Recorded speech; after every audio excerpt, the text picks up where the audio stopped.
نحمده ونصلي على رسوله النبي الكريم اعوذ باللہ من الشیطان الرجیم بسم اللہ الرحمن الرحیم رب اشرح لي صدری ویسر لي امری واحلل عقدۃ من لسانی یفقہوا قولی قال اللہ تعالی فی قرآن المجید فاستقم کما امرت ومن تاب معك ولا تطغوا انہ بما تعملون بصیر ولا ترکنوا الی الذین ظلموا فتمسکم النار وما لکم من دون اللہ من اولیاء ثم لا تنصرون واقم الصلاۃ طرف النہار وزلفا من اللیل ان الحسنات یذہبن السیئات ذلک ذکریٰ للذاکرین فاصبر واصبر فإن اللہ لا یضیع اجر المحسنین صدق اللہ العلی العظیم۔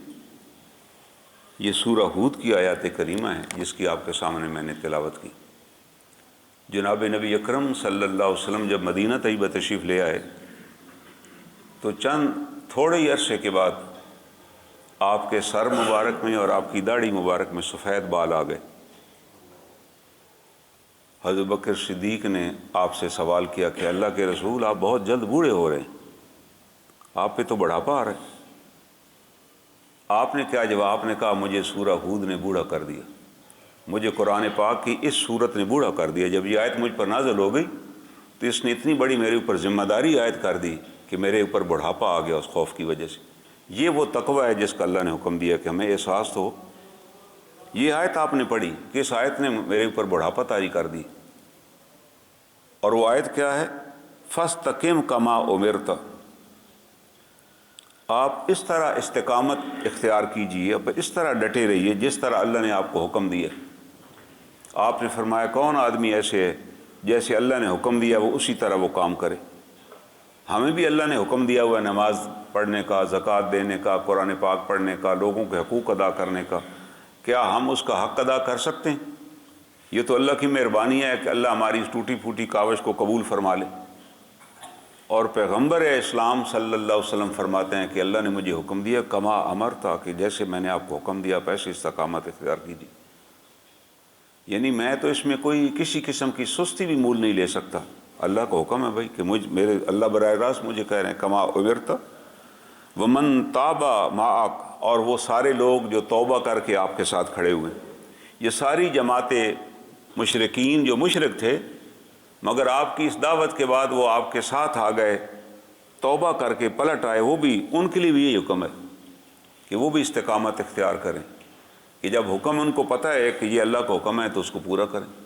یہ نہیں کہ پھر ہم کہیں کہ جی وہ مسئلہ بن گیا تو ہم نے پھر سود کا سودا کر لیا، ہم نے کسی دوست عزیز کو پیسے دیے کاروبار کے لیے، ساتھ کہا کہ کاروبار کرنا اور اتنا منافع مجھے ہر صورت میں آپ دینا ہی دینا ہے۔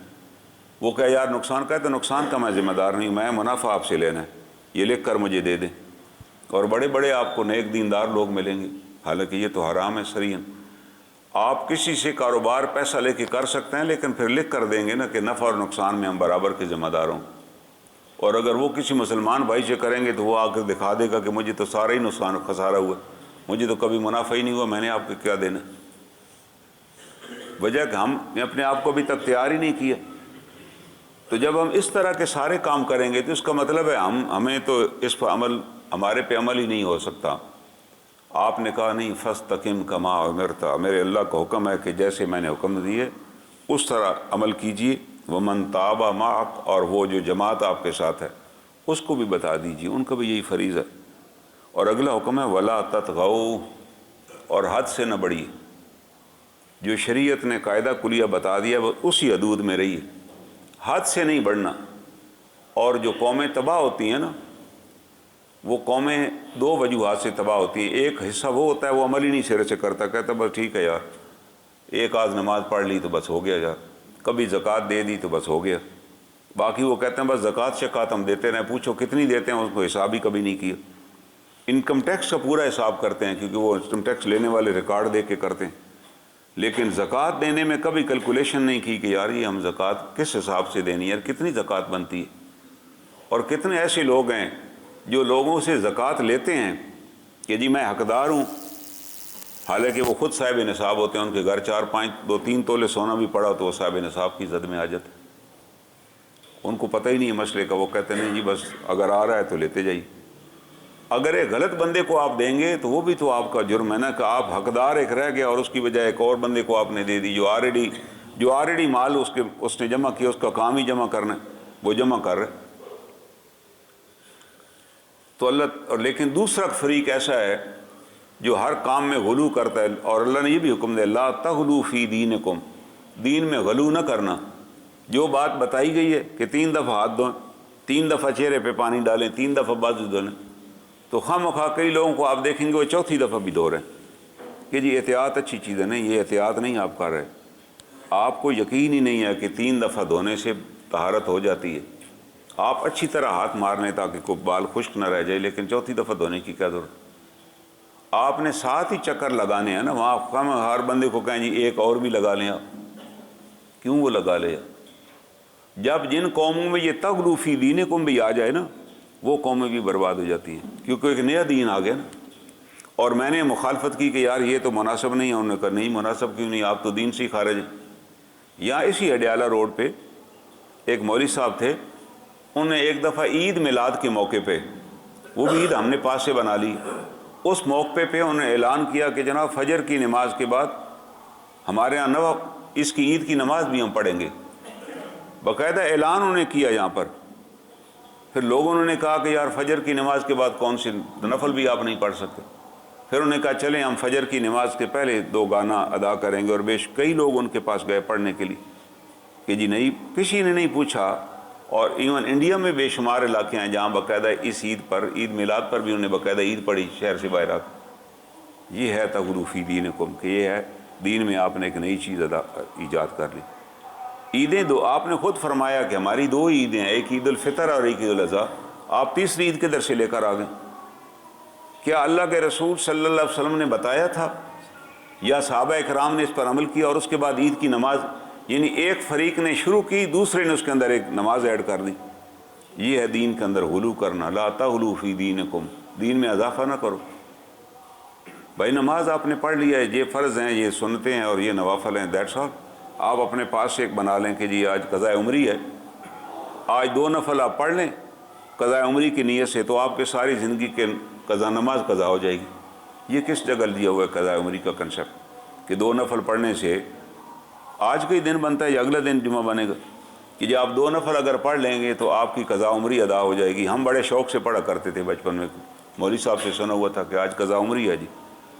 کسی جگہ قضاء عمری تو دی نہیں ہوئی کسی کتاب میں کہ قضاء عمری بھی کوئی چیز کا نام ہے۔ آپ کو اپنی ساری قضائیں لوٹانی ہیں بھائی، اگر آپ نے چھوڑ دی ہیں تو یہی تو حکم دیا جا رہا ہے کہ آپ پہلی قضا نہ کریں نا۔ اگر ایک آدمی جو تواتر سے نماز پڑھ رہا ہے، ہر نماز کوشش کرتا ہے وقت پہ ادا کرے، اس کی اگر زور رہ جائے نا اور عصر کا وقت آ جائے تو وہ عصر نہیں پڑھ سکتا جب تک زور کی نماز ادا نہیں کرے گا، کیونکہ وہ صاحب تواتر ہے۔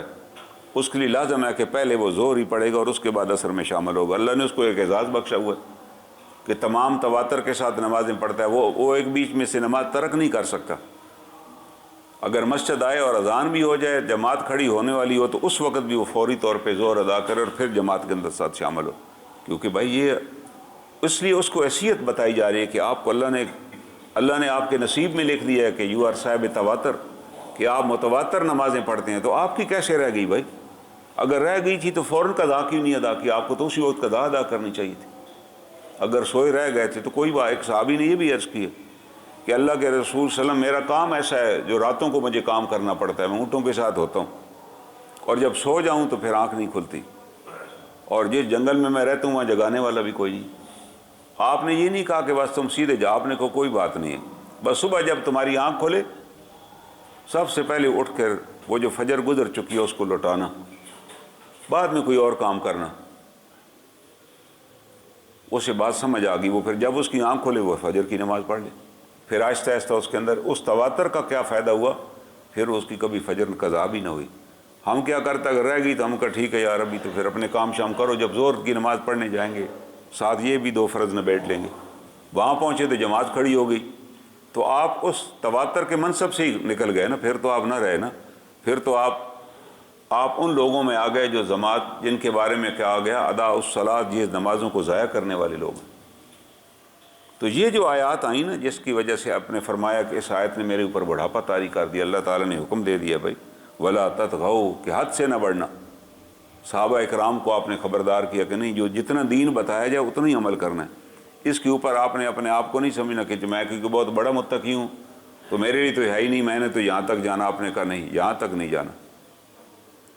ایک صاحب آپ کے پاس آئے ایک سونے کا ٹکڑا لے کر کہ اللہ کے رسول صلی اللہ علیہ وسلم میں اللہ کی راہ میں دینا چاہتا ہوں۔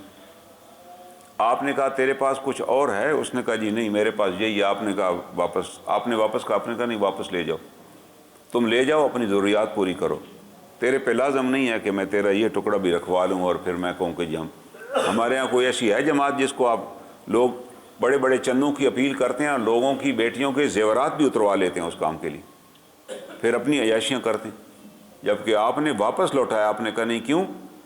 ابوبکر صدیق بھی لے کر آئے تھے گھر کا سارا سامان۔ آپ نے ان سے پوچھا کہ گھر میں کچھ رکھا؟ انہوں نے کہا نہیں، گھر میں میرے لیے اللہ اس کا رسول کافی۔ آپ نے ان کا سامان نہیں واپس بھیجا، کیونکہ آپ کو پتہ ہے وہ ایمان کو اس درجے پر ہیں، ان کو یہ نہیں ہوگا افسوس کہ میں نے کیوں کیا۔ لیکن ایک عام آدمی ہے بیچارہ، جس کی پونجی گھر میں یہی ہے، اس نے اپنا کاروبار بھی کرنا ہے، وہی میں اللہ کے راہ پہ لے لوں، اللہ کے خزانے میں کوئی کمی نہیں، اور آ کر دے دے گا، لیکن اس کو محروم نہ کیا جائے۔ یہ ہمارا دین ہمیں سکھاتا ہے کہ ایک آدمی اگر حد سے زیادہ کر رہا ہے تو اسے سمجھائیے کہ بھائی اس کی ضرورت نہیں، اور لوگ بھی کر رہے ہیں، یہاں پر آپ اپنی ضروریات بھی دیکھیں۔ کیوں؟ شریعت نے کہا لا تتقوا، حد سے نہ بڑھیے جو آپ کی استطاعت ہی نہیں۔ ایک صحابی ہیں عمر بن عاص رضی اللہ تعالیٰ عنہ، بڑے ہی عبادت گزار تھے وہ شروع دن سے ہی، اور انہوں نے اللہ کے رسول صلی اللہ علیہ وسلم سے آ کر اجازت چاہی کہ میں یہ چاہتا ہوں کہ ہمیشہ روزہ رکھا کروں۔ آپ نے کہا اگر تم روزانہ ہمیشہ روزہ رکھو گے پھر تو یہ عبادت نہ ہوئی نا، پھر تو روٹین ہوگی۔ کئی بندے آپ کو زندگی میں ملے ہیں جو کہتے ہیں جی ہم صرف کھانا ہی ایک دفعہ کھاتے ہیں، دوبارہ کھانا نہیں کھاتے دن میں، ایک عادت بن گئی نا، عادت بنا لی۔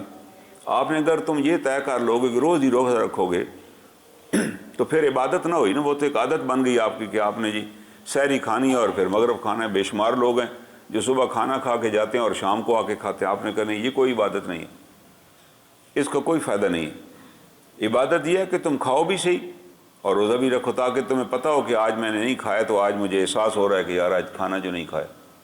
لیکن اگر روز رکھ لو گے تو پھر کیا فائدہ ہوگا؟ دوسرا انہوں نے کہا کہ جی میں چاہتا ہوں کہ پوری پوری رات نماز ادا کروں، نوافل پڑھوں۔ آپ نے کہا اس کی بھی اجازت نہیں، کیوں؟ اللہ نے رات نوافل کے لیے تھوڑی بنائی ہے، اللہ نے رات آرام کے لیے بنائی، اس آرام میں سے تھوڑا ٹائم نکال کے نوافل پڑھیے۔ یہ میں تمہیں کیسے حکم دے سکتا ہوں؟ وہ پھر گئے آپ کے گھر کہ جی نہیں مجھے اجازت دیجیے، وہاں تو کوئی حکم، وہ ایسا کام نہیں کرتے تھے، آپ موجود تھے۔ آپ نے کہا میں تمہیں اس کی کیسے، تمہارے لیے بہترین طرز زندگی۔ اور ایک دفعہ گھر گئے تو آپ نہیں تھے تو ام المومنین تھی، ان سے پوچھا کہ اماں جان حضور صلی اللہ علیہ وسلم کا کیا معمول ہے؟ آپ نے کہا وہ رمضان کے علاوہ بھی روزے رکھتے ہیں اور کبھی نہیں بھی رکھتے، ہفتے میں 2 دن روزے رکھ لیتے ہیں آپ، لیکن باقی دن روزے نہیں رکھتے۔ رات کو آپ سوتے بھی ہیں اور جب آنکھ کھل جاتی ہے تو نوافل بھی پڑھتے ہیں، لیکن یہ نہیں ہوا کہ ساری رات ہی نوافل پڑھتے رہے۔ لیکن انہوں نے کہا اچھا، وہ فوراً کہنے لگے کہ نہیں آپ تو بخشائے ہیں، آپ تو اللہ کے نبی ہیں، آپ یہ کر سکتے ہیں، نہ پڑھیں، کچھ رات کو جاگ کر کچھ ایک نماز پڑھ لیں، لیکن ہم تو گناہ گار بندے امتی، ہمیں تو کچھ بہتر ہی کرنا چاہیے تاکہ ہماری بھی مخصوص ہو۔ آپ کے پاس پھر آئے کہ اللہ کے رسول مجھے، آپ نے کہا میرا اسوہ حسنہ، میرا طرز زندگی تم اپناؤ نا۔ قرآن نے یہ کہا نا کہ تمہارے پیغمبر کا جو طرز حیات ہے وہ تمہارا طرز حیات ہونا چاہیے۔ میں رات کو، میری بیویاں بھی ہیں، میں رات کو سوتا بھی ہوں، میں روزہ نہیں بھی رکھتا۔ رمضان شریف کا روزہ بھی آپ نے افطار کیا۔ آپ فتح مکہ کے لیے تشریف لے گئے، لشکر کے ساتھ طے ہو گیا کہ ہم نے جانا ہے جی، فتح مکہ کرنی، چل پڑے۔ 1500 کے قریب لوگ آپ کے ساتھ ہیں، بلکہ بعض روایات ہیں کہ 12,000 کا لشکر تھا اس وقت آپ کے ساتھ، تمام قبائل تھے۔ رمضان تھا، سب نے روزہ رکھا ہوا تھا۔ آپ جب مکہ مکرمہ کی حدود میں داخل ہوئے اس وقت عصر کی نماز کا وقت ہو چکا تھا۔ آپ نے اپنے صحابہ کو دیکھا کہ کتنی دیر سے وہ چل کے آ رہے ہیں میدان میں ادھر، اور آگے بھی کوئی ایسا نہیں ہے کہ وہاں کو کسی نے افطار کا انتظام کیا ہوا ہے۔ وہ تو آئیں گے، کہیں جائیں گے، کوئی پانی پلائے گا ہی نہیں۔ شہر فتح ہوا ہے اور ابھی خطرہ بھی ہے کہ شہر کے اندر سارے مشرکین مکہ موجود ہیں جن کو آپ نے امان دے دیا کہ تم سے کوئی نہیں پوچھا جائے گا، تم اگر بیت اللہ کی حدود میں بھی آ جاؤ گے تو کوئی نہیں پوچھے گا، تم اپنے گھر میں بھی بیٹھ رہے ہو تو تمہیں کوئی نہیں پوچھے گا کہ تم نے ہمارے ساتھ کیا کیا، تم نے ہمارے کتنے بندے شہید کیے، ہماری جائیدادوں پر تم لوگوں نے قبضہ کر لی۔ تو آپ نے صحابہ کو حکم دیا کہ میرے لیے پانی لاؤ، آپ کے لیے پانی لایا گیا اور آپ نے صحابہ کے سامنے کھڑے ہو کے اپنا روزہ توڑ ڈالا۔ رمضان شریف کا روزہ ہے، اور آپ نے کہا کہ آج بہتر ہے کہ ہم حالت سفر میں ہیں اور ابھی بھی ہم یہاں مسافر ہیں، کوئی یہ نہ سمجھے کہ جی ہم اپنے مکہ میں اپنے گھروں میں آ گئے، اپنا خاندان یہاں پر۔ آپ نے کہا بھئی کون سا خاندان ہے بھائی، ہماری جائیدادوں پر تو لوگوں نے قبضے کر لی اور ان کو بیچ ڈالے آگے، اس لیے میں نے روزہ افطار کر دیے۔ سفر میں روزہ رکھا جا سکتا ہے لیکن میں چاہتا ہوں کہ تم روزہ افطار کرو، اپنے آپ کو مشقت میں نہ ڈالو۔ وقت کون سا ہے؟ عصر کا وقت ہے بھائی۔ تو آپ کو دیکھ کے پھر دیگر صحابہ نے بھی روزہ توڑ ڈالا، لیکن کچھ نے کہا کہ یار اب کیا ضرورت ہے، گھنٹہ 2 گھنٹے ہے یہ گزر ہی جائے گا۔ آپ کو پتہ چلا تو آپ نے اس کو ناپسند فرمایا، آپ نے کہا نہیں، ان کے لیے میرا اسوہ حسنہ، اس کی انہیں پیروی کرنی چاہیے تھی اپنی رائے سے۔ جب میں نے کہہ دیا تھا کہ روزہ افطار کرو اور آپ وہاں 20-22 دن رہے اور 20-22 دن ہی آپ قصر نماز پڑھتے رہے اور آپ نے کوئی روزے نہ رکھے، آپ نے کہا نہیں جب ہم واپس جائیں گے پھر روزے رکھیں گے۔ رمضان شریف کے روزے ہیں بھائی، مکہ فتح ہو چکا ہے، لوگ آپ کے پاس آ رہے ہیں دور دراز سے مبارکباد دینے کے لیے، ملنے کے لیے آ رہے ہیں، تو آپ نے کہا کہ میں تو آج روزے سے ہوں، میں تو آپ کو پانی نہیں پلا سکتا۔ یہ اور سچویشن ہے نا، یہ ہر بندے کے لیے نہیں ہے کہ ہم کہیں جی رشتہ دار آ رہے ہیں تو روزہ ہی نہ رکھیں، نہیں یہ نہیں۔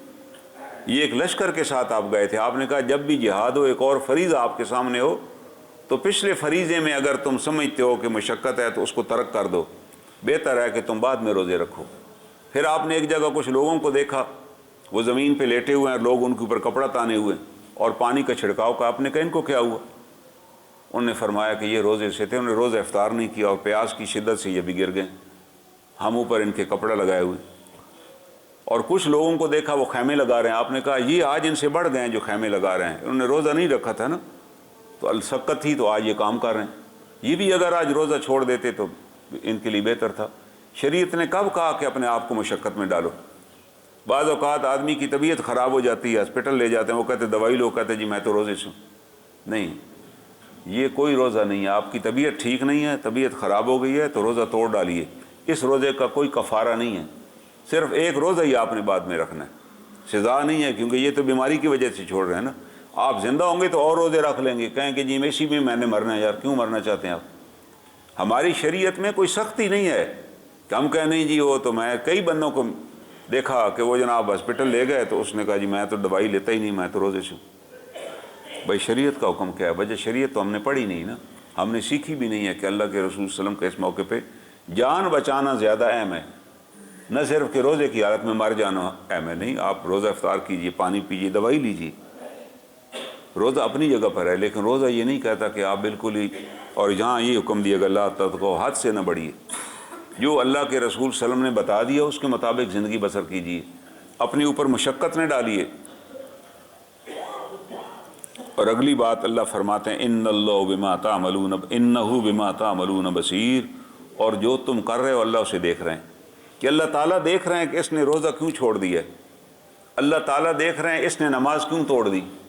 آپ نماز پڑھ رہے ہیں اور آپ کو ایک آواز آئی کسی بزرگ آدمی کی، کسی بوڑھے کی، کسی نابینا کی، جو کسی گلی کی طرف بڑھ رہا ہے یا سڑک کی طرف جا رہا ہے جہاں حادثہ ہو، یا کسی بچے کو آپ نے دیکھا دوڑ کے جا رہا ہے آپ، اور آپ کو احساس ہوا کہ یار یہ بچہ باہر نکلا تو کسی گاڑی کے نیچے آ جائے گا، تو شریعت کہہ رہی ہے نماز توڑیے، اس کی جان بچائیے۔ اس زمانے میں کنویں ہوتے تھے مسجدوں کے شینوں میں، تو اس پہ کسی نے مسئلہ پوچھا، جی مجھے محسوس ہوا جی فلاں بوڑھا کنویں کی طرف جا رہا تھا تو میں نے نماز کا بہترین، آپ نماز پڑھتے رہتے اور وہ مر جاتا تو آپ ذمہ دار ہوتے۔ آپ کو پتہ جب چل گیا کہ نابینا آدمی جا رہا اور یہاں نے کنواں کھودا ہوا تو وہ تو سیدھا اس میں جا کے مرے گا نا۔ آپ کی نماز قیمتی نہیں ہے، اس کی جان بچانا زیادہ قیمتی ہے۔ اس کی تو قضا ہے، دوبارہ قضا ادا کر لو، اس کی کون سی قضا ہے؟ جو مر گیا اس کی کون قضا ادا کرے؟ ہمیں یہ سوچنا چاہیے کہ یہ جو عمل میں ضد بضدی کر رہا ہوں اس کی کیا قضا ہے، کیا یہ دوبارہ کیا جا سکتا ہے، یا اس کا حکم ہی نہیں ہے شریعت میں؟ کسی کتاب میں ہی نہیں دیا ہوا. جب حکم ہی نہیں ہے تو اس کو تو نہ کیجیے نا. وہ تو کہا گیا کہ کل بدعۃ بدعۃ، دین میں ہر نئی چیز ایک بدعت ہے. وہ کل بدعۃ ضلالۃ، اور ہر بدعت گمراہی ہے. وہ کل ضلالۃ فی النار، اور ہر گمراہی جہنم میں لے جانے والی. تو کم از کم ایک کام اس لیے کہا کہ جو بدعتی ہے اس کو توبہ کی بھی توفیق نہیں ہوتی. وجہ کہ ساری زندگی اس کو عبادت سمجھ کی وہ کرتا رہتا ہے کہ عبادت ہی میں کروں، میں کیوں توبہ کروں. کتنی بڑی بد نصیبی ہوگی اس کی جب اس کو at the end of the day بتایا جائے گا کہ تم تو سارے گناہ ہی کما کر آئے ہو یار، تم نے تو ایک بھی کام سنت کے مطابق نہیں کیا. کوئی کام جو سنت سے ہٹ کرو تو عبادت ہو ہی نہیں سکتا نا. عبادت کے لیے اللہ نے جناب رسول کریم صلی اللہ علیہ وسلم کا اسوہ حسنہ بنا کر بھیجو کہ آپ ان کو دیکھیے. تم ان سے بھی زیادہ متقی ہو، اپنے پیغمبر سے زیادہ آپ ان سے بھی آگے بڑھنا چاہتے ہیں. نہیں، آپ نے فرمایا کہ نہیں، یہ سارے کام میں خود کرتا ہوں. میں راتوں کو سوتا بھی ہوں، میں افطار بھی کرتا ہوں. لیکن حضرت عمر بن عاص رضی اللہ تعالیٰ عنہ بڑے بضد رہے کہ نہیں، مجھے پھر کم از کم میں یہ چاہتا ہوں کہ ایک دن میں روزہ رکھوں اور ایک دن افطار کروں. آپ نے کہا یہ روزہ جناب داؤد علیہ السلام نے بھی رکھا تھا. داؤد علیہ السلام بھی روزے رکھتے تھے. ایک دن روزہ بادشاہ تھے، بہت بڑی سلطنت کے مالک تھے وہ. ایک دن ان کو روزہ ہوتا تھا اور ایک دن بغیر روزے کے ہوتے تھے. اسی طرح رات کو ان کے محل کے اندر خاندان کا ہر آدمی تہجد پڑھتا تھا اور ہر ایک کا ٹائم مقرر تھا. وہ کہتے کہ میرے محل میں یہ نہیں ہونا چاہیے کہ کوئی ایک وقت ایسا ہو جب سائے ہی سوئے ہوں. انہوں نے ایسا شیڈول بنایا ہوا تھا. ان کی بیویاں تھیں، کوئی نہ کوئی عبادت کر رہی ہوتی تھی، خود بھی عبادت کیا کرتے تھے. لیکن آپ نے کہا یہ داؤد کا روزہ تھا. ایک سے ایک دن تم بہتر تو ہے کہ تم میری طرح کرو. میں مہینے میں 3 روزے رکھتا ہوں، اس کے علاوہ بھی کبھی سوموار کا روزہ رکھ لیتا ہوں، کبھی جمعرات کا روزہ رکھ لیتا ہوں، کبھی کوئی اور دن ساتھ میں لا لیتا ہوں، اور کبھی نہیں بھی رکھتا. اس طرح انہوں نے کہا نہیں، میرا خواہش ہے جی، میں اگر منع نہیں ہے تو آپ بس مجھے اجازت دے دیں. آپ نے کہا پھر آپ نے کہا کہ دیکھو ایک وقت ایسا آ جائے گا شاید تم اس معمول پر عمل نہ کر سکو. اصل تو معمول پر عمل کرنے کی بات ہے نا، کہ آپ ایک کام تواتر سے کریں جو ہمیشہ کر سکیں. رات کو اٹھیں، اگر سحری کے وقت اٹھے تو کم از کم 2 نفل ہی پڑھ لیں نا. یہ نہیں کہ 20 رکھتے پڑھیں، اگلے پھر دن فجر بھی نہ پڑھ سکیں. کئی لوگ آپ کو ملیں گے کہ جی رات ہم جاگ گئے، جی پوری رات ہم نے عبادت کی، پھر 4 بجے جی ہم ڈہ گئے، پھر ہمیں فجر پہ گھر والوں نے جگایا نہیں، ہم جب جگایا ہم اٹھے ہی نہیں اور فجر ہماری جائے. تو فائدہ کیا ہو یار آپ کے اس تہجد کا کیا فائدہ ہو. حضرت عمر رضی اللہ تعالیٰ نے ایک نوجوان صحابی تھے جو بازار کے انچارج تھے، ان کو فجر پہ نہیں دیکھا. فجر پہ ہی احکامات دیے جاتے تھے کہ کیا ہوا، رپورٹ دی جاتی تھی. آپ سیدھے اس کے گھر گئے کیونکہ یہ بڑی اہم ذمہ داری تھی بازاروں کو چکر لگانا، صبح سے کتنا مال آیا کہ یہ